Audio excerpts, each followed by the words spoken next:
In this video, I'm gonna be showing you how to add new highlights on Facebook without posting. Go to your Facebook and go to your profile. In profile, scroll down and come to these highlights or featured section.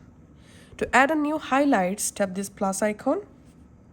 And now you can add a new highlight from your stories, or you can upload a new highlights from your phone or device by tapping on see all next to camera roll.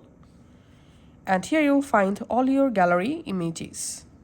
Select the image, which image you want to add to your highlight, and tap on next. And you can write here a title, and now tap on save. Or you can add more images to the highlight by tapping on this add more. We can see the highlight is uploading.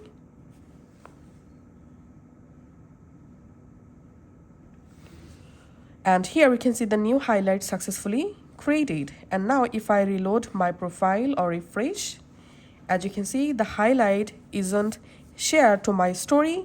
Also, the highlight is not shared on my Facebook profile.